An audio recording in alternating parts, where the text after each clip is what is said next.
Hey everybody, Lucky 13. Welcome back to our epic podcast. We're not dead yet. I'm your host, Curt Schilling. He's your co-host, Brian Youse. What's up, B? Hey, how's it going? Another Redskins Episode loss. I'm sorry, Commanders 13. loss. And we'll just kick it off with the misery part. Redskins lost again today. There you. They did it in Spain, though, so I guess that's okay in what was a horrific game. But we got a really cool episode. One of my favorite people two of my favorite people in the hobby are going to be joining us. One, Bill Cirillo, and his acquaintance and best friend, Sean Deller, will be joining us. We'll be talking Twilight of the Reich. We'll be talking a lot about Jebsheim, the newest output from these guys. But first, we got a couple things to clear up. Brian, let's talk who won our trivia question last week. And no, this is not rigged. First of all, 78 entries this week. Congratulations. Over the past couple, it's been, clearly if I make the question simple enough, or if we talk about bloody hose, we get a lot of participation. I don't know how I'm going to talk about bloody hose this week, but we'll figure it out. Anyways, the entry was for what was the game Bloody Ho? The answer is, of course, Bloody 110. There's some details for what happened, what the game is about. It's out of print, but it was an old school TCS game. And the winner is, without further delay, Gary Fortenberry. You know it's not rigged. Gary, congratulations. You win Action Pack, I think it's 21, which you might recognize because, of course, it's your Action Pack. So we'll send you something else because I don't think you won an Action Pack 21. The bonus trivia question. I am going to plead the fifth. Actually, I'm going to spill my guts. I'm going to go the opposite of pleading the fifth. This is my fault. I threw it in last minute. Curt and I were playing Kharkov, and I had undoubtedly due to brain injuries in the past, a belief that anti-tank rifles were not doubled at point-blank range. And it turns out, I guess they are doubled at point-blank range, but what they don't do is leave residual firepower.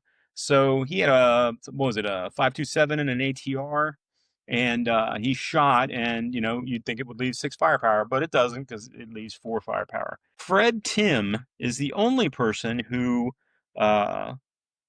answered as fully as I was looking to get, but it was such a poorly worded question that I'm going to throw everybody into a pool and draw a name sometime during the show. And we'll go ahead and give a gift to anybody that answered the bonus question. They'll have a chance to win the gift. Fred, you, of course, get a gift. That's going to be a copy of Kharkov once it comes out. And good job. You really did an excellent explanation of the entire possible situation. So if you're watching this, email me your address. And if not, I'll go ahead and email you back as soon as I find your email amongst my 78 entries. A record for us. Good job, guys. You want to do this week's trivia question? Yeah, no. On that note, let's do this week's trivia question. Then we'll talk real quick. We'll give an update on Winter Offensive. Okay, this week's trivia question. In light of our special guest stars, the trivia question is: 2 dedications were made in the Twilight of the Reich module. Who are those dedications to? So if you have Twilight of the Reich, you should be able to find it. You can make some educated Twilight guesses. of the Reich will not be the prize. Twilight of the Reich is not the prize. But yes, we'll come up with a prize, whatever between now and then. Perhaps it'll be depending on who wins, because if Gary wins again, maybe it will be Action Pack 21. January 29th to February 1st at the Comfort Inn in Bowie. We will be holding Winter Offensive. What number, Brian? Perry and I have discussed this for years. We have no clue. We think it's like 38 at this point. But in recognition of last year's unfortunate series of events, we have hired security to handle the parking lot overnight, and hopefully that will assuage anyone from being idiots again. And just an FYI, by the way, that event last year, I come to find out, I didn't know this, Brian, that event last year was citywide. There were over 400 incidences of that night, and it was a group of like 50 to 100 people traveling the entire city. So, but that doesn't make it okay and doesn't make it anything. What it makes it is we had to find a solution for the safety and comfort of the people coming to the tournament, and we have hired security to handle the evening shift there. So January 29th to February 1st, Winter Offensive. We are over 40 pre-registrants already. which is quite frankly phenomenal for mid-November. We usually don't get the surge of pre-registrants until December. And then, of course, the last minute rush of guys that want to pay a little extra to do it after January 1st. We hope for great attendance. It'll be a great time regardless, despite the fact that you'll hear Curt bitching about my bad dice rolls and stuff as we play test Right. something. We'll be play testing something. We always do. You'll be hearing Brian complain about everything, not just his bad dice, but everything. Yeah. So, listen, we have two special guests this week, and I'm going to give them a tongue bath before they come on because they're very humble guys, and neither one of them will be okay with it. I don't I've want to met a watch. lot of people, and both of these guys are probably two of the nicer people I've ever met. John, God bless him, served our country in the military, and Bill is a former NASA rocket scientist. I hate saying that because it makes him sound way smarter than I think he really is. Time out. Yeah, go ahead. Technically, I'm a rocket scientist too. No, Had code no, in space. Thank you. Rocket no, scientist. Have a nice no. day. Anyway, I'm going to talk about, well, we'll get them on here in just a second, but Bill is probably one of the top 10 ranked USA players. I think comfortably one of the top 10, probably in the top 5. I apologize. I'm not sure. I know Sean's a very, very good player, but Sean, I don't think he has as many games on the rating system as Bill does, but he's an exceptional player. And I would tell you this, as the person who is kind of the first filter for submissions, and Brian and I have talked about this, we at MMP have talked about this. I can tell you right now, we don't ever accept anything at face value and go from submission to publication. There's usually an immense amount of work involved in putting something that gets submitted into the pipeline, getting it play tested, getting it proof, all the things that go with that. And I'm not complaining because we take a lot of pride in being MMP and being official and being as close to perfect as we can be with everything that we publish. And we always will. But I would tell you that there are a few people, not a lot, but a few people who their submissions garner different levels of attention than others. And Bill and Sean are both two of those guys. Twilight of the Reich, which we'll talk about, and Festung Budapest, which we'll talk a little bit about, and then their newest product, which is about around the Battle of Jebsheim. We're going to talk extensively about and give you guys some sneak peeks of the map and some other stuff that we might have going on. But we take their submissions at a different level because these guys are both thorough, both exceptional players. When they and for you young guys out there that want to submit stuff, I would urge you to listen to, and I'm going to ask Bill and Sean both questions about this, but I would urge you to listen to some of the things that they do prior to submission because it gets their stuff put to the front of the line almost every single time, and it's obviously a close collaboration, but there's so much less work to do with the things that they do, and there's a reason for that. So without further ado, I will welcome Mr. Bill Cirillo. Hello, William. Curt, how are you, sir? And his co-partner, I got him in back, Sean Deller. Sean, what's going on, buddy? Hey, thanks, guys. Glad to be Hey, here. guys, thank you for taking the time out. I really appreciate it. And I know I'm fired up for the players that watch this. We're almost at 1,000 subscribers, and this is episode 13, so we're excited. It's growing, and it's taken ASL into a place it probably should have gone long ago and didn't. But better late than never. We didn't And have anybody that talked as much as Curt, so it was hard right, to have but that was the big thing. Right. You can imagine a podcast with Perry, which would have been mumble, mumble, mumble. Have a great week. But anyway, first off, guys, again, thank you. I want to ask a couple of questions. I wrote these down because I was thinking about them today before you guys came on. As someone who likes to design and create scenarios and has an ear and an eye towards creating bigger things. I'm working on something in North Africa, and I talked to you, Bill, about it. I'm kind of curious, and this is for both of you. The foundational piece of your ideas, Festung Budapest, why? What was the trigger? Twilight of the Reich, and then we'll get to the Twilight of the Reich. But Festung Budapest, what was the trigger for that? Okay, before we dive into that, Curt, thanks for the kind words. Look, Sean and I both do this because we've enjoyed participating in the hobby for years. The community is first class, and at some point we both felt like we needed to give back to the community somewhat, if you would. And so that's kind of why we chose to take that next step to try our hand at the design aspects. But I appreciate the kind words. And secondly, if I don't mention the words we have the best playtest team in the world, in my opinion, several times on this podcast, then that is on me. Well, that speaks. I'm sorry to interrupt, Bill. But that speaks to what I was saying earlier. The level and the quality of stuff that we get from you is far superior to most, and because you've done it before. But from the beginning, it's always been. If I look at 10 levels of progression from submission to printed product, 5 or 6 of those levels are not involved in dealing with stuff that you guys submit because of the level and quality of your playtests. And you as the rules guy understand the rules to a degree that we're not looking to rewrite your rules, and we could take a lot of what you do and just pass it on carte blanche. Yeah, and again, I look at a huge amount of that credit goes to Klaus and Perry. And who are your playtesters, Bill? Okay, so I sent out a email message to the team earlier today. There are 50 people on my distribution list currently. Okay, we'll wait while you name them. Yeah, so so Brett Hildebrand, Bill Hayward, and the Cleveland group, Kevin Colleen, Dave Gennard, the Cleveland guys have been there for years. I think most people in the community are familiar with them, just if not from their Oktoberfest. Pardon? Yeah, so we're going to get to that. So when you talked about world rankings, I think you commented a week ago or so about Mike McGrath and Steve. Those guys are like second to none, and I am not trying to disparage anybody else in the community, but like there are definitely tiers, and there are several people that sit on that tier, and Steve and Mike are amongst them.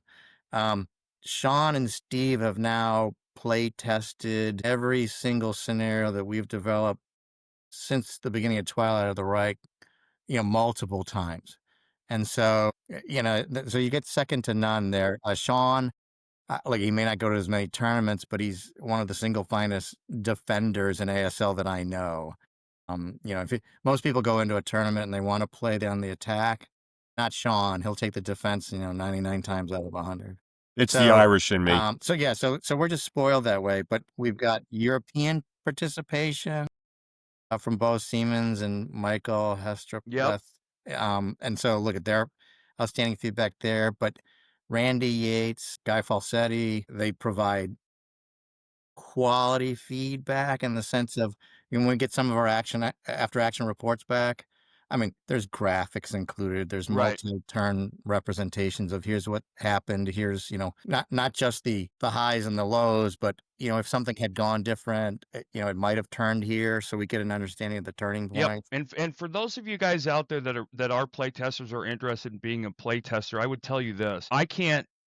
So I don't know how you look at this, Bill, but I have a kind of a ranking system in the sense that there are playtesters who are at the top who everything that they submit to me, I'm paying word for word attention to. And then there are playtesters who, if I go through their log file and see 4 mistakes before the turn 1 movement phase, it's like, and that's not a small thing because we're asking these people to playtest a game and they're not getting paid for it. It takes a lot of time. But if you're not serious about it, it's a waste of your time, and it is a waste of our time as well. Yeah, Curt, I look at it slightly differently. So because Sean and Steve are such a good matchup, I've never seen, there's a couple of guys in the world that kind of wield a combined arms force like Steve Pleva. You just kind of like, if you're on the defense, you already know you're behind the curve. And so, but that's one individual out of a community of thousands. And so you have to kind of take that into account. Absolutely. But like you said, though, when they're playing and they're play testing, when I get a report from someone who I trust, it's not a report of, hey, we won, we think the balance should be this. It's an intimate rehash of what they did in a way that's conducive and useful to me as the final decision maker on balance and all the things that go with that, as well as, hey, I'd recommend you do this, or maybe you do this. We're having that with the Kharkov playtest right now. A lot of really informed feedback from Guy Cheney and Fortenberry and other people, and I find them to be priceless as far as what their contribution to the hobby is.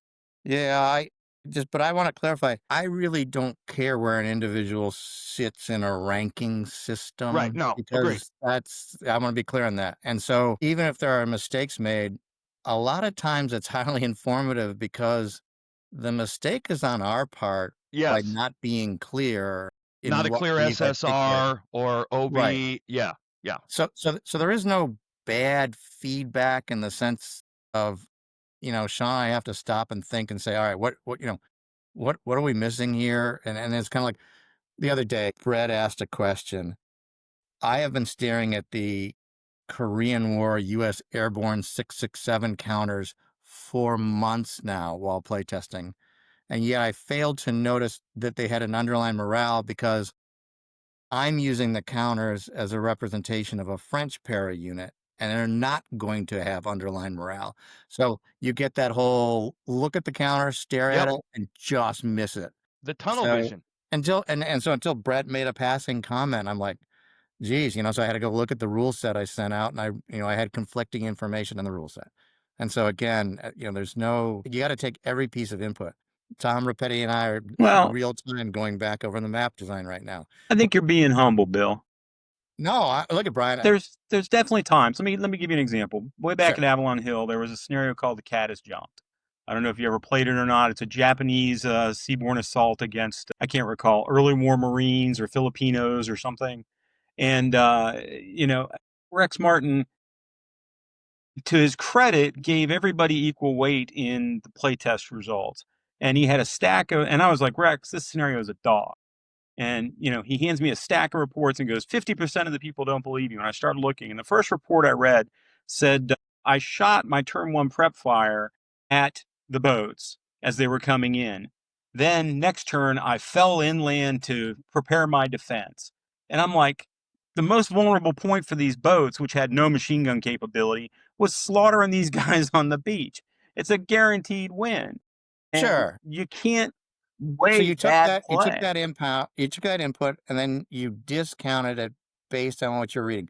Yeah, I'm not saying don't do that, and we've had instances of why did somebody do that, but those are few and far between for the quality of the group we have. Yeah. Well, that's certainly So different. again, we're spoiled with the richness of playtester, quality Right. and input. And so, yeah, look at Brian. Do I take every piece of information and weight it equally? No, Sean and I do not. I mean, that's just, the nature of the business we're in and the nature of the work that we've done for years. But even some of the input that we've gotten that at first blush seems ridiculous, you realize that we've missed something fundamental. And I can go into examples of that, but most of them are embarrassing on my part. So I want to chime in here on this for a second because it is such an important component of the end product is the play testing, right? Because everyone wants it to be balanced, when you're sitting down to have some fun. And so we look at all the play test feedback we get from this great team of play testers. Not everyone is on the same level as far as skill, but the important part is to understand what is their play style and who is their regular opponent. Because two guys that are relatively even, that's a great pairing if they're doing good work there with the play test and gives us some valuable insight. And then you get some of the elite players that we tap into, and that feedback comes and it's great stuff too. So understanding who they're matching up against and understanding how those scenarios played out is important. But I'll also want to say one thing regarding play testing. Elite players aren't always good play testers, okay? It's a different skill set. Good play testers, it's like in professional sports. Your Hall of Fame caliber players aren't always great coaches. Right. It's a different skill set, rarely, right? It almost, Sean, to that point, it's almost the exception rather than the rule, because Bingo. I'll give you a quick example. Frank Robinson, one of the greatest, I think probably one of the 5 greatest players ever lived. He's managing the Orioles, and I love Frank to death, and he was a lifelong friend. But Frank Robinson couldn't understand why you couldn't just hit a ground ball to the right side with the runner on first. And he would say it out loud, like, how hard is it? And it's like, well, it's actually kind of hard, right? You know what I mean? And to that end, Sean, that's exactly what you're saying, in the sense that, for me, one of the keys, and I don't know how you guys feel about this, but I always want to play test with people who try to break the scenario rather than win it. Dan Stanhagen is a phenomenal play tester because his first look at a card is, how many squads can I deploy and how quickly can I break this scenario? Right. And, Right. that's my biggest nightmare, right? Is putting out that scenario where somebody figures out that on turn 1 it's over if I do this. Right.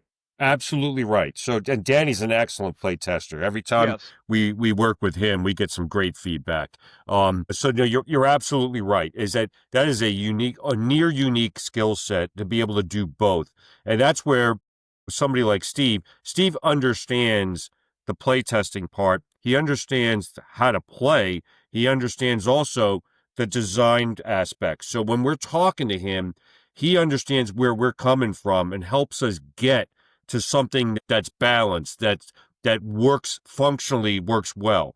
And so that's the key ingredient right there. So Is that's a I want to different back skill up to set. my original question, Billy. Festung Budapest. What was the impetus behind and then I want to ask you about a design question about it. So let's see, 1999 Military History Quarterly winter episode, winter release. There was an article on Festung Budapest. At that time, I believe he was Colonel Peter Zwack. So his family was in Budapest during the battle. He had relatives there. He's rose to the rank of general, retired. I think he's on, he's a military pundit now. You can see him on TV occasionally. And he wrote a great article on the battle. And then I started hunting around, and I think besides like one deluxe ASL scenario, there just weren't a lot of Budapest scenarios in the system in 99. And so it was a pretty easy thing to say, all right, let's see if we can, let's see what we can find here. And that was a decade-long search for information. And then when you spent a lot of time up in Maryland at the National Archives, found a whole trove of captured German aerial recon photos of the portion of the battlefield, then that suddenly goes a long way towards saying, hey, let's see what's here. And then over time, made acquaintances with different researchers over in Europe who had German language, Hungarian language publications who kindly either offered me the English translations prior to release, and this is all before like Google So Translate. is Sean involved at this point, or are you still doing this on your own? So typically at this point, I do the majority of the research and the map searching. And then, do you remember those BASF commercials of, we don't make, but, X or Y, but we sure make it better? That's where Sean then steps in and then effectively runs the play testing development.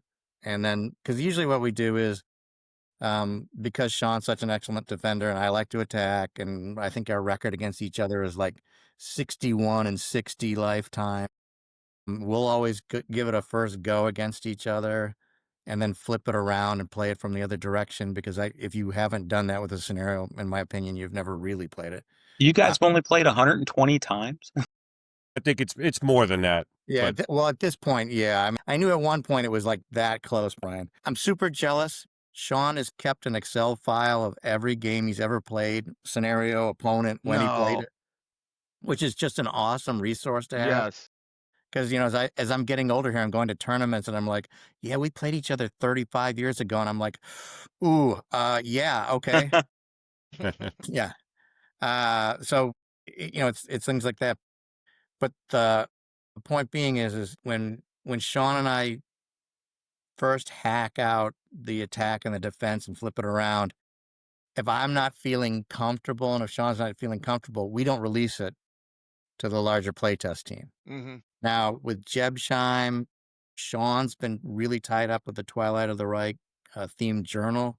So he's finishing up the playtest on that. I've now progressed on Jebsheim. This time we haven't been as rigorous in terms of playing each other in the scenarios, but we just spent 5 days in Sean's lovely man cave sitting behind him there, hacking through the first CG, and it was, 5 highly constructive days. I mean, we fundamentally... Yeah, no, the feedback from that was outstanding. I'm still going through it, and I love it. Yeah. I'm enjoying. I'm excited about it. I want to get to Jebshime because that's the kind of the sexy piece to this, I think, for players that don't know what it is. But I want to back up, and you referenced Twilight of the Reich. I have 2 questions about that, and Brian, you can jump in at any point if you want. I just want to Two jump in real questions. quick and say I'm envious of both you guys. I mean, obviously Sean's got, I don't know, 6,000 square feet of gaming room. That's amazing. And Bill, it looks like you're not a slouch either if you're in fact in your den. So I just moved from Virginia to North Carolina 10 months ago, and one of the conditions of movement was that I would either get a man cave or a man attic. So the entire upstairs is nothing but gaming now. Nice. So Wow. it's pretty sweet. Yeah. I don't have that clout with my wife. Yeah. Yeah, and I'm in a basically a refrigerated room in my garage, which is Yeah, you know, I was envious of your storage system behind you when we first got on here. When the podcast is in January, he's gonna look like a Nook from the North because he'll have right. earmuffs and a scarf and gloves. So the It's guy that taught ridiculous. me how to play 89, 90 years ago, Jeff Thompson, he used to work night shift at Surrey Nuclear as a technician. And so every 2 weeks he'd switch from day to night and then night to day. And so he loved to get together and do that night switch and stay up late. Well, we played in his garage. So with the door up. So in the summertime in Newport News, it never got to be 100 degrees because the humidity was so high. So you had to go home and shower in the summertime. Then in the wintertime, he ran propane heaters because it was freezing. You had to Yep. go home and shower from that too. So yeah, so that's where I spent a lot of hours and quality hours in the garage. So I had two questions about Twilight. The first one is, where did you and how did you come up with your time frame? I mean, Twilight of the Reich isn't a module based on a specific battle. It's based on an era of the Second World War, late war, and all that. And I wouldn't say there's a starting and a cutoff date, but what gave you the parameters for that part of the module? All right. So let's see. I think there are a couple of factors involved in that. One was there was a new multi-volume release on the Battle of Budapest, and I felt there was like a lot of untapped material. And so I thought the Buda side had been captured nicely, but the Pest side had not. And then there was a richness of material there. So that was an easy half dozen. I think there's 7 total scenarios in the systems. So that gave it the 45 setting to start for those 7. And then when Sean and I talked about what boards, in our opinion, were kind of missing from the system, one, we really like the Fort boards. I think they were an awesome addition to the ASL system because from a single board usage perspective, it's just a nice area to set a scenario in, having that kind of a shape to the board. And so we talked about, well, what do we think was missing? In our mind, there weren't really a lot of what we considered true European urban buildings. And I loved what Charlie Kibler did in Festung Budapest in terms of the architectural representation of capturing it. So I literally, when Charlie did drew up the 4 maps after I designed them, what happened there was I said, hey, Charlie, I'm happy if you just want to literally lift some of the artwork straight off the Festung Budapest maps and poured it in because I said, I really liked what you did there. And so that's Until kind of you get how, over and see it, Bill. I'm sorry to interrupt, but until you yeah, get over to see it, you don't realize how drastically different it is than the U.S. urban setting and urban city. It's just, right. I was blown away by the amount of stone buildings as opposed to wood. Honestly, that was one of the things that No, blew. Yeah, yeah, that whole concept of driving your AFV into a building in downtown Berlin or downtown, Budapest. No, it's just really not going to happen. I mean, you're talking, go down to the quarry and come back with your 4x4 foot thick stone. Yeah, you're just not doing it, right? right. So yeah, so part of the reason for the theme then was a lot of the scenarios were set in past. I like playing late war, and so the nice thing about not doing a hassle module is you get a lot more freedom in terms of what you get to put in the module scenario wise. And so then there were a lot of large urban cities and actions that I thought matched well with the board. So we had the true urban board. We have a urban to suburban transition board. We have an urban city park board. And then the other thing I thought was missing from the system is there was no true factory geo boards. You really had to go into barricades. And so, that's how the 4 boards were born. And then once they were born, and the fact that, I was a model railroader growing up, and I'm like, there were a million rail cars in Europe. Right. We don't have a single one represented on a geo board, just Right. seemed wrong. Did And the so that's why scenarios form around the boards or vice versa? well, the pest side started it. There were rail yards I wanted to capture. There are large urban cemeteries where I thought were vastly underrepresented in the system too, whether it's either in Budapest or Berlin. And so that's kind of how those were born. There were a couple of things I read historically in April of 45, you had a German unit that fought its way into Berlin. How crazy do you have to be to want to do that, right? So I'm like, well, all right, we're going to represent these guys because they're going in, but they're not coming out, and they didn't. Right. And Right. so that was an easy get for a couple of scenarios. I wanted to get a little more of a balance of nationality representation. So the 2 in Heilbronn were born, and then the Nijmegen scenario was born. And the Nijmegen was born for a reason that I can't talk about because somebody asked a trivia question about it.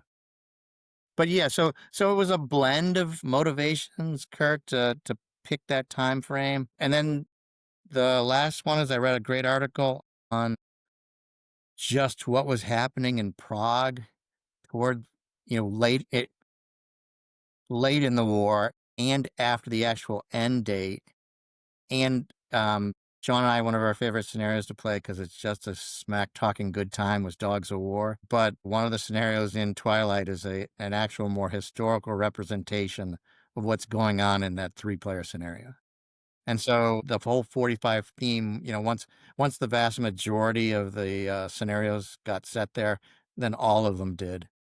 And then the last part was Tom Moran's contribution because part of the motivation with Twilight was, and this is why is it a core module as opposed to why isn't it a couple of separate action packs? I'll tell you honestly, Perry didn't even let me know what it was going to be until a month before publication when I finally saw that the scenarios, what designation they carried.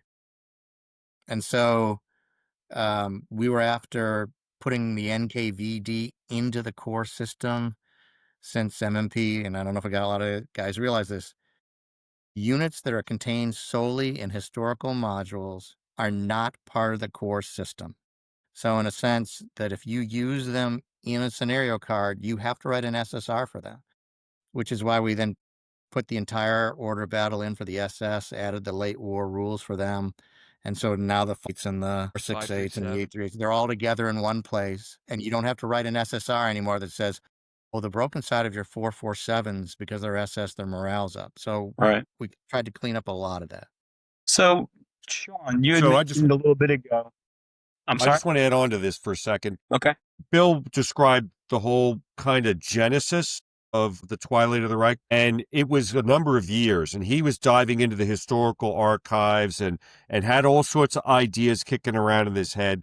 But I'll tell you, one of the things when it became a real objective for us was when we realized that after the scenario designs that he was kicking around and the recognition that, we need rail cars at rail yards and we need this and we need that and the system would be better for this, was Twilight of the Reich became at that point a toolkit for designers, where it had boards that were underrepresented in the system, overlays that were underrepresented, scenario design ideas. We tried to inject new kinds of ideas for scenario designs. We had the counters and we had the standardized SSRs that we wanted to, standardize so that you didn't have to read every single scenario card. It was always different. It would be, that's the set of scenarios, SSRs. And so all of that became a toolkit for designers. And that was sort of a guiding objective. And because of the nature of the research that Bill had done, it was focused on late war, but it wasn't exclusive, as you see Tom Moran's contributions were early, and they were very welcome and good ones. Sean, I think I might have mistakenly said Bill, but you had mentioned earlier you were working on a magazine that's Twilight of the Reich related. Is this more of the same goodness, or what are we looking at in this magazine? There's some of the same goodness, and then there's more new stuff in there. Okay, but what was a logical follow-on after Twilight of the Reich was done was what's next, right? And Bill, because he's always thinking up new ideas, already had some. And so it was like, okay, well, that's our stepping off point. What do we do, right? And so there was a new board, another fort style board that complements the ones that are in Twilight of the Reich. So that was right off the bat a good stepping off point with that. And we are grateful to you guys in the sense that you went ahead and just greenlit the board design, and we were able to get that up front, which really helps with the playtest and development effort to have the actual map. We put the call out to other designers and said, hey, the Twilight of the Reich was a design, one of the objectives was to provide a toolkit for you to use. Have at it. And, and then so designers like not only from Bill and I, but Daryl Anderson, Tom Moran, Mark Newcomb, and I'll explain that in a minute, Ted Wilcox and Randy Yates, they all contributed. And so there's over 24 scenarios that will be in it that leverage different parts of the Twilight toolkit. Now, Mark, was a major contributor for the kinetic energy material that you guys have, and which has always been very well regarded with the player community. And that's obviously predates Twilight. But what we did for a couple of the scenarios was leverage in carefully. We didn't force anything in, but where it made sense, we put a little bit of what the Twilight offered in there to try and take these really good scenarios and maybe just either update it a tad or balance it a little bit better or in something that makes sense. So that's in there as well. So we have a fort board. Then we have an overlay sheet, because you may not have enough overlays yet, so why not? We have enough and then overlays. That's right. And the SSR card will be in there, but also an enlarged map of the Berlin rail station, the rail yard there, which is the map that is used for the 3-player scenario in Twilight, but also for a 2-player variant of that 3-player on the same map. So this would be basically, it's already pre-printed with the overlays because that one is overlay heavy. So that makes it easier and it's applicable to both those scenarios. So it's going to be a meaty journal offering and a good 6+ articles as well from various contributors. Yeah, and just to follow up on what Sean said. So the qualification for being Twilight themed was you may have used a singular Twilight SSR and nothing else, or you may have used all of the rules and all of the purchase options and used nothing but the boards out of Twilight. And so it runs the gamut. Right. Some Right. guys were, kind of like all in, and other guys took a much lighter touch. Bill, what are you thinking? Mid next year? So yeah, I would love it at the latest that's when it comes out. Yeah. Okay. Just Right to give now, players an idea. all the scenarios are done except potentially one that I owe Sean, so that's on me. And then the articles are being finished up as we speak. So I'm fairly comfortable with Okay. where we're at material-wise for that. The one consideration is the articles are somewhat rules-rich, and we have not started some of the editing process with Perry and Klaus yet, so the expectation is that the feedback time there to get everything nailed down. Like you had said at the beginning, I would love to produce a perfect product. I recognize that human error models say that the probability of that is extremely low given the amount of information in a box. And so we want to take our time and get those articles correct. Because one of the things that I've enjoyed the most about the whole design aspect is I thought I had an understanding of ASL as a game and a system. I had no appreciation for a lot of things until I had to start designing, and then Perry would be like, no, you can't do it that way because that's not how we do things, or no, that's just straight out wrong.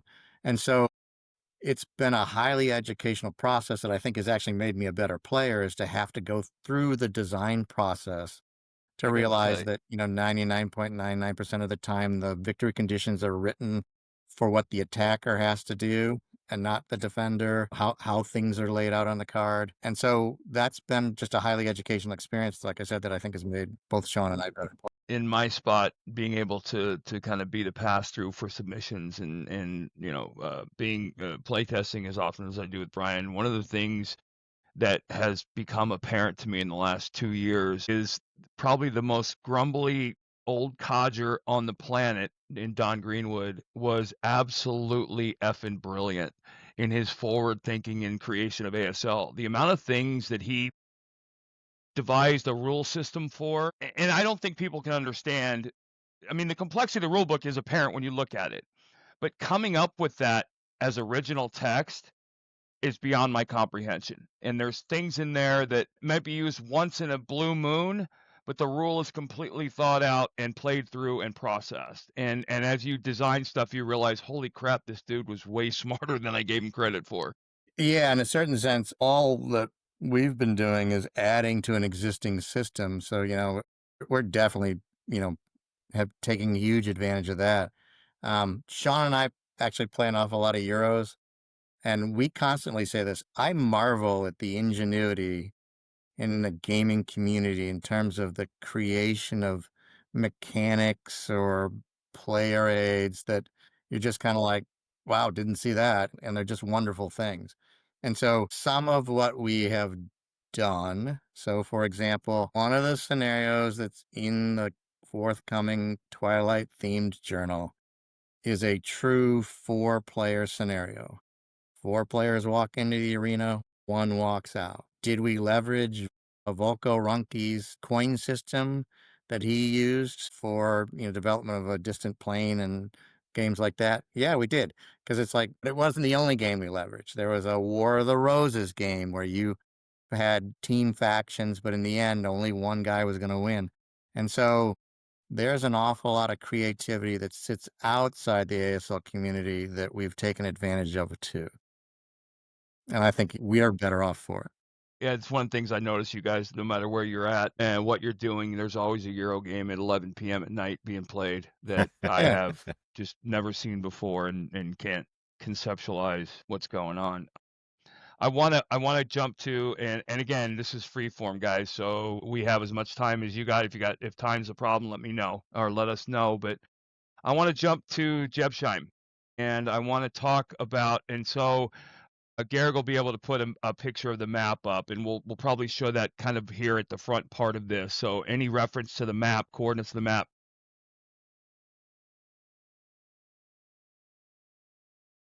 Do you have it open in Basil? Okay. Well, I'm at a loss then. I've never seen the map.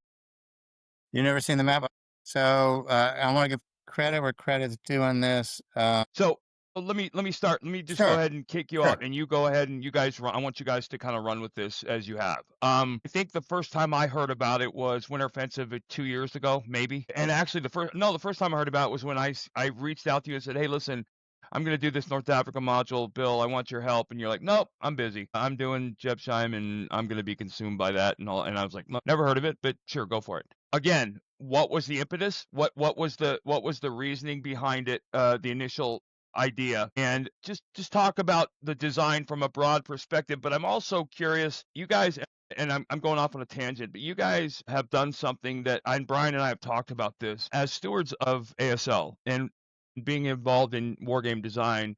I know Brian and I both feel, and Perry as well, we feel very strongly about getting it right, about because of what we're representing. And in this day and age, when history is forgotten the day after tomorrow and our veterans are dying off at horrible numbers, I think we have a responsibility to keep these stories alive and to tell the truth and to keep them in some sort of peripheral vision of this modern generation of young people, because we grew up loving it because of the way gaming was when we were young.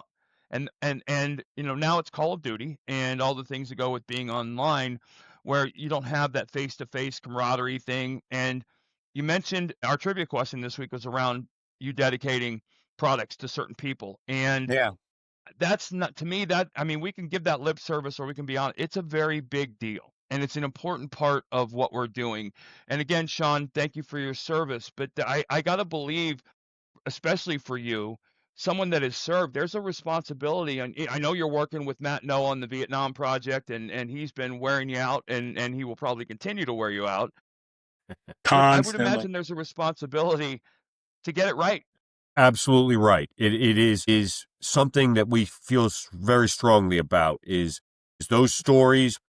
They are important and they are fleeting in the sense that, that experience is not the experience of the young folks. So being able to pass on that experience and the wisdom and the lessons learned, is tremendously important, and getting it about right in a way that's interesting and enjoyable, and it gives you an appreciation.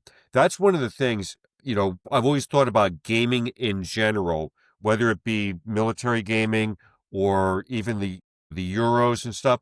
And that is, I can read a book about something and learn about it, and everyone's different, but I actually learn more by trying to do it, immerse myself in the decision process that these historical figures may have had, or there may be ahistorical, but there's a theme to the game. And then I come out of that like, all right, now I see that perspective and I understand it. And I might have done something different, or now that I've lived it, I might choose to do the same thing. But that's what you're getting at there. And I absolutely agree. You want to get it about right for whatever it is that you're designing. Yeah, Kurt, I look at, so my grandfather was a naval officer in World War II. My dad served in the Korean War in the Navy. My uncle was in the Air Cav in Vietnam in 69, 70. I'm the first generation to never have to have served, but look, I respect what they did, not just for my family, but because of all the individuals that have made that sacrifice. This is important to us. Getting it right is important to us also. And so, yeah, like I spent a huge number of hours and dollars, and my wife is like, "Why are you buying that book?" Like, because it's important. And look at, and I enjoy it, but I was in Harris Teeter at the ice cream case, and I'm reaching for the double chocolate, and the guy next to me is reaching for the ice cream bars, and I look over and he's wearing a West Point jacket. And 2 hours later, we're both putting our melted ice cream back in the case and taking new stuff because so it turns out the guy that you're going to look at in Twilight of the Reich, for Sean's reference, It's not what? that hard not to give away. Served with this guy at Harris Teeter, that I met at Harris Teeter. The guy went over, served a tour, and then went back for 3 more tours as a Green Beret. Not because he, had to, but because he felt it was the right thing to do. How do you not try as hard as you can to give an accurate representation of that kind of service? I agree. So now I'm going to tell you the most trivial reason for why Jebsheim is what it is after what I just said. So Sean and I had a nice working relationship, and we play tested a bunch for the Dinant module because Dan is such a great guy. So you kindly gave us 2 free French hero counters when you republished Croix de Guerre, which was news to us. Now, somebody at MMP had a wicked sense of humor when they did Sean's because they put an accent goo on the second one, so you pronounce it delay as opposed to Deller. But, that's a pretty funny thing. So I told Sean, hey, Sean, before it's all said and done, I will find a scenario and I will put 2 free French hero counters in it just to make sure that, we can play ourselves, right? That's how Jebsheim started. Literally vanity press. Totally. I mean, so you take what I just said about the importance of the historical accuracy, and this started for the most Throw that out the trivial window. of reasons. The most trivial of reasons was the motivation for Jebsheim, it turns out. So wait, now I'm hunting for a scenario. Hang on one sec, Bill. Yeah. I'm noticing a trend. We don't seem to tell you very much until the last minute. We're going to try and get better at that. We're okay. Because this is all good stuff, Brian. No, we're not okay with that. Okay. Well, we can come back. We can come back to specifics, but that's another podcast probably. So Jebsheim started because I needed to find a scenario with Free French in it. So I started doing a bunch of research. I run across a small article talking about the battle. I'm like, had no idea. So when they started referring to it as the Verdun of World War II, of an unrecognized battle that everybody had the worst house-to-house fighting of every nationality, this was this village in the Alsace region of France. And I'm like, huh. So then I'm like, well, there was an American infantry regiment attached to the 3rd Infantry Division that started the initial assault into the village. All right, we have Americans. We have a German mountain division that is trained into the village from the Nordic regions, who, when traveling through Germany for the first time in 3 or 4 years, is like, wow, it's completely destroyed, and they're now like motivated to fight. And then you have the 5th Armored Division, Free French, who has an attached paratrooper unit and an attached Foreign Legion unit. So now you have special forces for the French, Americans, and Germans in a village setting because everybody's tired of large urban battles. So I'm kind of like, well, if this doesn't fit the bill for more of a representation for just a scenario, then nothing I've worked on, has done it better. So that's how Jebsheim was born. Then I found a French publication that was only available to people who live in France, which is a weird thing. So I now have an address at 123 Rue de Guerre in Paris, France. You can now get a hold of the publication just if you're anybody. It was a 10th anniversary discussion of the battle in which they found like 24 villagers who were either little kids at the time or still alive, and they captured all of their remembrances of the battle. And then they captured a bunch of the, guys and leaders representation. So I'm like, awesome. I had a depth of platoon company level representation of what happened on the Allied side. And then one night during a deep dive, I found an article entitled, or a report entitled, "The Battle of Jebsheim from the German Perspective." And you're just kind of like, oh, I wonder what this is about. So now you've got now you have the German representation. And so so it started from there that I had a comfort level. And then it got to the point where I have an identification of all of the French tanks, either by number or name, that fought in the battle.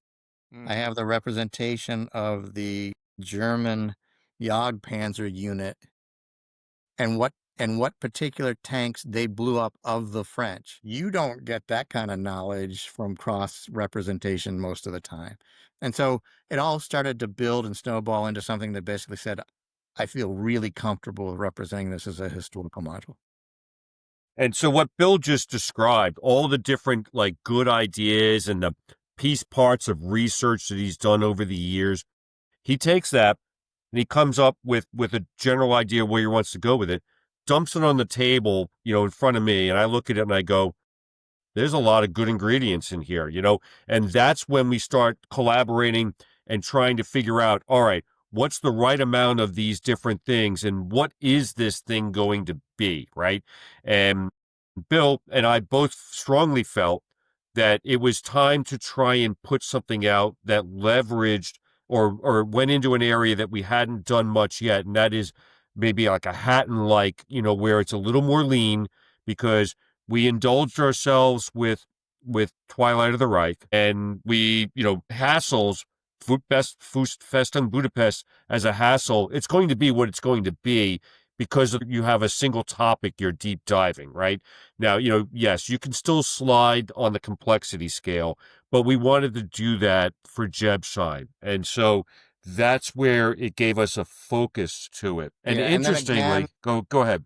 Yeah, then there's a great online aerial recon site out of Scotland, and they had captured aerial recon photos of the battlefield the days before it occurred. So again, once I had that, I'm kind of like, and then surprisingly, just walking the streets of Google Earth for most cities in Europe is still a fair representation of what a lot of them looked like at the period. And then I struck up a great working relationship with Tom Rapetti. In fact, I'm trading emails with him as we speak. He's finishing the next rev on the maps. as we talk. Tom had his own resources for the maps that he brought to the party, and then has done, I just think, a simply awesome job in capturing the representation of a village terrain that I think is unique within the system, to tell you the truth. And on that note, Yeah. Let's talk about the map. Yeah. You guys we're going to be showing clips and pieces of the map. I'm curious to hear from you guys. And Brian, please jump in if you have any questions. What do you want players to see? What are you hoping they get from this map? And from a design perspective, what were the challenges? Yeah, so Sean referenced Andy Rogers' Hatton, and so clearly this is an homage to what Andy had done. So their product in its final form, we're hoping is going to look like the following. There will be a north map and a south map. Each one will be 22 by approximately 34 inches. And then much like in the Henri's product, there's a central map that overlaps the two, which allowed us to put dedicated scenarios on just that, so you didn't have to put both maps out. So minimize folding. And then right now there are a dozen scenarios and 3 CGs. So the first CG is dedicated to the northern section where the U.S. initially broke in on the 26th of January after failing to do so on the 25th of January. And so that's made up of the north map section and then the overlapping central map section. So it roughs out to about a 34 inches wide by about 34 inches deep. It comes out almost square. And then the second CG is the southern equivalent. So it's the southern map along with the central map. And then the final one is just the north and south map put together, and that'll be the larger one. That'll be the Martuzes campaign. Yeah. So we're trying something different here from a refit phase perspective. Because one of the things Sean and I talked about is, well, what is the nature of the CGs that we would like? Because I think we've seen the gamut right now, from the whole barricades and what we did under Budapest up to just link scenarios, right? Right, overnight refits as opposed to a couple hour refits.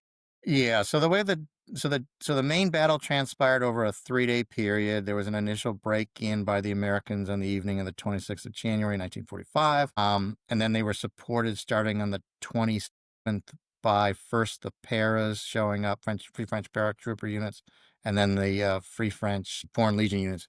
They were supported by a ton of armor.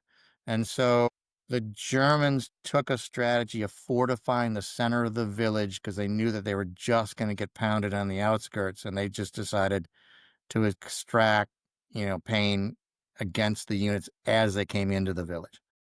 And so we have a nice snow-covered map, looks much like Hatton.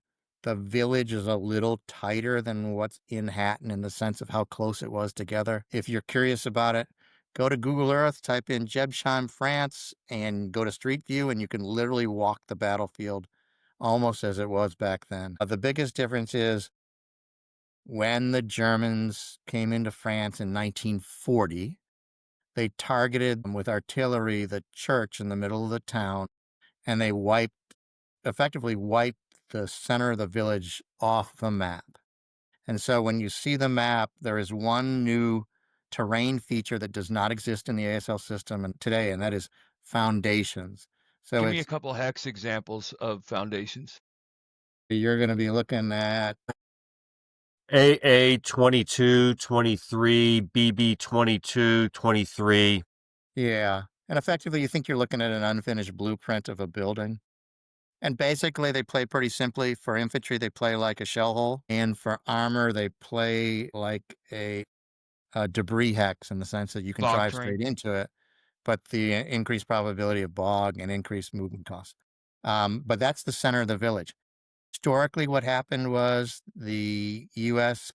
French Allied forces, by the evening of the 27th of January, got to the southern portion of the north map and thought they had taken the village of Jebsheim, until somebody said, no, across that empty field is the other half of the village. So morning of the 28th, they cranked up again, had to cross that open ground, and take the Germans out. It took them all day on the 28th. Morning of the 29th, they finally removed the last vestiges of the Germans from the southern tip of the village, and then withstood 2 giant German counterattacks, which I'm still trying to figure out how best to model in the module.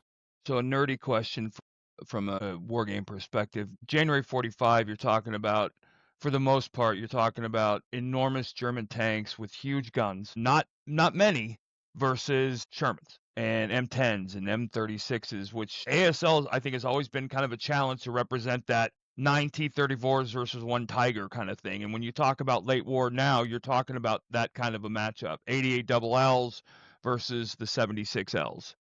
So here's the sweet part. The anti-tank capability in Jebsheim was a total of 6 Pak and Panzerfaust and Panzerschrecks. 2,500 meters to the east, in one of the Bois, the Bois de Hart, you had 3 Jagd Panthers and a few Nashorns in the tree line, providing flanking support for the attacks on the village defense. So of the 12 scenarios, 10 of them do not have German armor in them. It's represented Really? by an off-board representation of 88 fire along one flank. Very late in the battle, the Germans actually committed to a Jagd Panther 5 attack into the village. And so there is actually a minimum amount of German armor that was used there historically. Right. So Yeah, because short of the Pershing, you're not killing a Jagd Panther, right? I mean, with the front. no, but we didn't take tanks out like that. Right. No, exactly right. So there's off-board artillery that the Allies have, quite the superiority in. Deliberate You don't really immobilization for the understand win. ASL, in my opinion, until you can do a couple of things. One is, if you can take a 6 morale American combined arms force and cross an open board like in at Merzenhausen Zoo or Ace in the Hole, you really haven't experienced ASL and its richness, right? But when you can do that effectively, your game is pretty solid. The other thing is an 80 millimeter mortar against a Panther is a bad thing for a Panther. Sean spanked me 6 ways to Sunday in any number of Budapest scenarios, because you just, and a rate of fire of 3, go to, take that 80 millimeters, and next thing you know, you're like, wait, I lost Large what? target. Yep. Yeah, large target. So it's just, you learn a lot of things playing the game at a certain level. And so am I worried about taking out a Jagd Panther? No, because I've got all kinds of allied assets that can do it. Now, because Bill explained that the Jagdpanzers, for the most part, were way off to the east, just pounding away and putting down some pretty lethal deterrent on the eastern flank, we're handling it differently with another creative kind of direct fire off-board support rule, which we're trying to make sure captures correctly what the effect in the battle was, but also make it playable, easily accessible to the players, so that it doesn't become another layer of brain burn on it, And so we have that. We've been working on trying to figure that out. Yeah. So when the map comes up, the HH20, there's a 4-hex cemetery that historically the Allies had a hard time taking down. A lot of it was because they were getting that Jagd Panther and Nashorn direct fire support to protect those Germans in the graveyard. I did not have an appreciation. So when Sean said we have a direct fire, the Jagd Panthers are sitting in the greater than 54 column. Well, you start life as a 2. You're a double L, you go to a 4. You throw an armor leader in, you're a 5. Shoot at a Sherman, you're at a 6. And you're suddenly like, wait, you're 76 hexes away, but you're hitting me on a 6? You are not leaving your Shermans parked for encircling fire on that graveyard, because they're going to go away. And it's another one of those, I don't think I'd ever taken a shot with a Panther over whatever a board length is. Yeah, suddenly you're, yeah, you're learning new things. No, I mean so That's handled as offboard direct fire. Are there multiple tubes available, or is it a one-shot thing?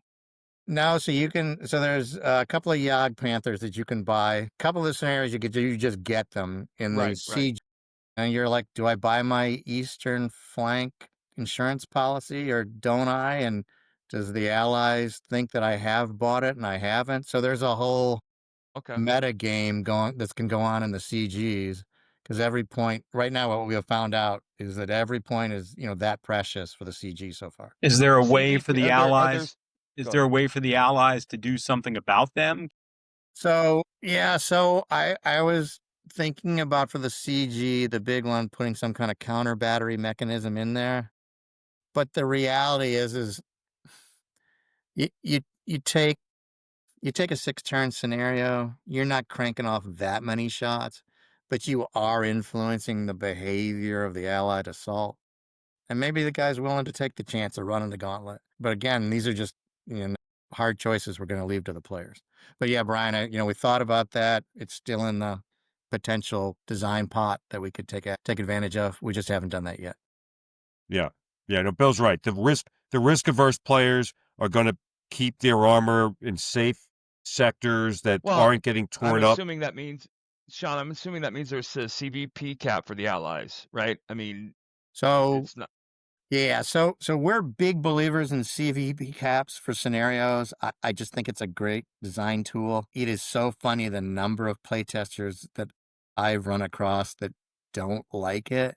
And typically it's because you get guys that they want to destroy their force down to the last man. And in certain situations, I'm okay with that. But I want to say every one of the scenarios I've got so far, they all have CVP caps. Yeah, Now, I think it's the art there is yeah. finding out, enough playtesting to tell you what that cap ought to be. But part of what we did there was, when we did Twilight, Sean and I had a long discussion on this. Because the armor is worth so much relative to a squad or a half squad, you get a real uncertainty in terms of what that cap ought to be, depending on what transpires in a scenario. Some days you have a bad day, but so is it fair to lose all your armor, not lose a guy, and lose the scenario because of it? No. So, at least in our opinion. So we smoothed all of that out in Twilight, most of the scenarios, and now in all of the Jebsheim ones. Armor is worth 2 CVP, including the crew. In fact, in this time we just basically said no crew survival. So nobody's bailing out. Nobody's bailing out and grabbing a Shrek, laying on the ground and blowing up a tank. None of that's going on here. We just simplified it in the sense that you lose an armor asset, it's 2 points. Well, the CVP cap takes control of your forces. Players hate that. It's like the sniper. If they can't control it, they don't like it. And the CVP cap forces, to me anyway, historical action by non-Japanese. Yeah, now I want to give credit where credit's due here. So Kevin Colleen, so there's one of the scenarios that basically it's got a snowball victory condition in it, in the sense that the more armor you lose, the more you have to do because of it as the Allies. And so if you're going to lose your armor and be casual with it, you better be getting something in return for it. Kevin Clean was pointing out that because some of the vehicles are M10 gun motor carriages and they're open topped, they're highly susceptible to sniper recall. And so now those are now exempted from that scenario as counting against you. And from a balance perspective, it ought to really help, and in a certain sense of fairness perspective. So again, that was a perfect example of the value of playtesting, because I never would have, really thought of that. Right. You got anything left, B? No, I'm looking forward to seeing it. Yeah, I'm excited. Yeah, we are too. Time frame expectations. After I did Festung Budapest with Sean years ago, we both kind of swore that we would never do a HASA with a CG again. But much like having a second, third, fourth child, you kind of, clearly somebody's forgotten something that basically says, let's do this again. And then you realize that, I'm up at 3 a.m. changing, But much like second, third, fourth, and fifth childs, it's the fun of getting to the child, not. Absolutely. So the historical research, sure. So we're doing things differently this time. Oh, sorry. So there's one feature with the CGs I wanted to mention. During the refit phase, you are not pulling your units off the board anymore. You're taking your information counters, your fanatic counters, your CXs, things like that. And basically, we've set up a mechanism that allows you to move as if you get 1 or 2 advances. But that's the total repositioning of units between scenarios. Because what's being represented here is there's the potential for 4 scenarios in a CG day. And CG1 is just 1 day. So you get a dawn, a morning, an afternoon, and a dusk. And that's the whole CG. And so we're kind of like, hey, this pulling guys off and moving across the flanks just didn't happen. And so we were able to throw out like 60% of the whole perimeter draw, all the stuff the guys are kind of like, wait, what? I have to do what? So we again paid homage to what Andy Rogers did in Hatton with the dominance victory condition base. So there's key identified hexes, and you need to take the ground level building locations around it. But other than that, there's no board edge strategic location. Right. None of that. Curt and That's all handled through basically opening up certain board edges as a function of historical time. Curt and I've been talking a lot. Obviously, we don't have as much design time as I would like, but we've been talking a lot about perhaps like on night refit phases, infantry can dig in if they choose to, if they're in, applicable terrain. That's what you did. That's what they did. Right? That's what Yep. these guys did. Every Yep. time they stopped and they knew they were going to be there overnight, they started digging a hole. I mean, it's just Yeah, and so we're trying to say, hey, they weren't fighting every minute 24/7, but so there's some amount of repositioning, some amount of regrouping, direct on board. Unlike what Andy did in Hatton, you can buy reserve units in Jebsheim. Mhm. And so what we tried to do was take the best of Festung Budapest refit phase and marry it to what Andy did in Hatton. But then we simplified it even that much more by just throwing out the whole pulling stuff off the board. Yeah, it's interesting. There's enough CGs and such with rules out there, and designers keep trying to, I'm going to take a little from here and a little from here and, pull something off of column C.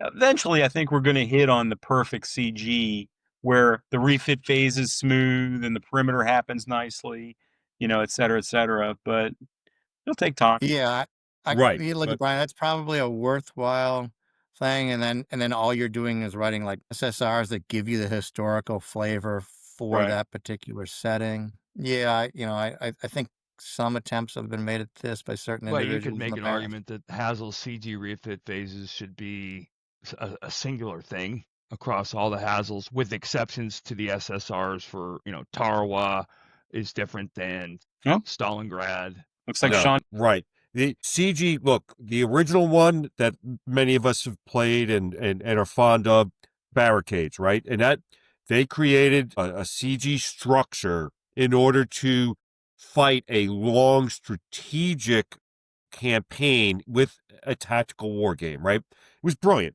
And it set the standard, right? And it works in Barricades. And so that became the standard that went forward. And it was implemented in the Piper modules, maybe some minor changes, and then it's evolved and been applied numerous times since then. But when Bill and I did an inventory of what are we trying to do here and we're standing on the shoulders of giants, and how do we leverage the right things from the past? One of the things was these CG structures are not applicable to everything.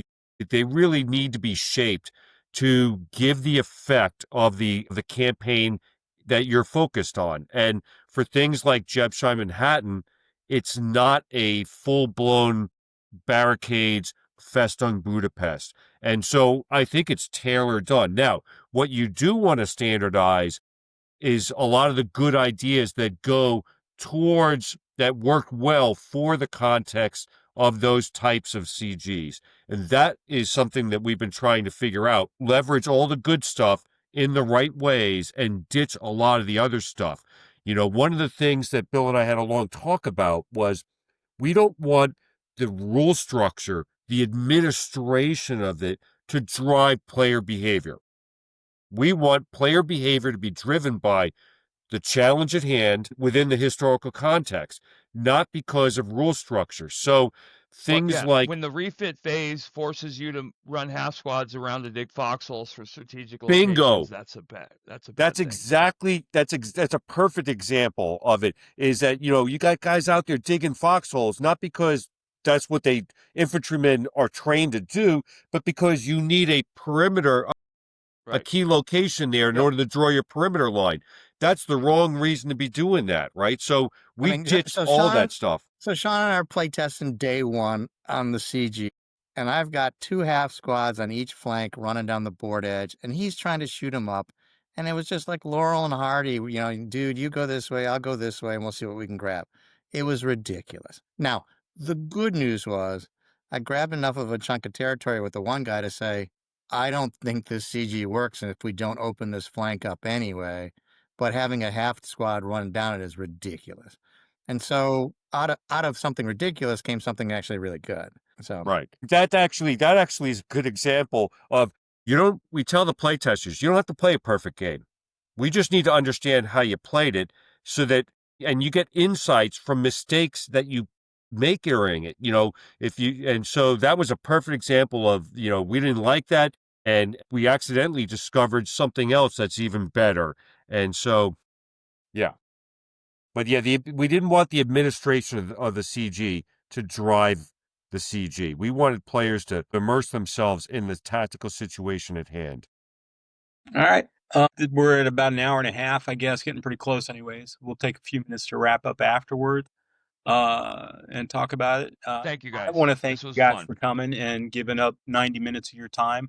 Really an hour, 2 hours of your time because we had a little bit of prep in the beginning. We'll probably cut this up and let it be so people can digest it in smaller clumps or one whole, however they want to cut, But yeah, Kurt sincerely appreciate you guys taking the time. Kurt has said that in every podcast that it's going to be good. We both appreciate the We've invite. never done that. So yes. I don't think we're going to do it on this one either, but we'll see. Yeah. No, we really appreciate you guys, the invite. Kurt has said in every podcast that he wants to chunk them into smaller pieces and make it. Yeah, because we end up going, you know how it is. We end up talking for an hour and a half when we were saying, hey, 30-minute, whatever. But we're talking about the stuff that the guys watching this want to hear. They want to talk about. Absolutely. The nerd stuff we do at conventions. So. Yeah, I mean, Kurt opened up with this is going to be 2 episodes in the last one, and then I noticed it was an hour and 34 minutes long. I'm like, that didn't happen. Yeah. So yeah, I was taking, Brian, I was already taking it with a grain of salt. Thank you guys, sincerely. We'd love to have you back, obviously closer to release of both products. And then we'd love to have you back to talk about playing ASL and the things that go into that and the things that we love about that. So definitely appreciate it, guys. Thank you so much. So, all right. Well, there you go, B. That was a good hour and a half, 2 hours of time spent talking war games and design with some of the best in the business. And hopefully you guys watching got something out of it. I can tell you, Garrick has popped up some Jebsheim map shots. It's a pretty map. They've done some great work. If you don't have Twilight of the Reich, I implore you to find a copy. Well, it's a core module. I mean, it's a core module. The magazine is going to be pretty amazing too. So. I don't think Twilight of the Reich's out of print, is it? No. Let me check real quick. At mmpgamers.com. There you go. Nice plug for the company.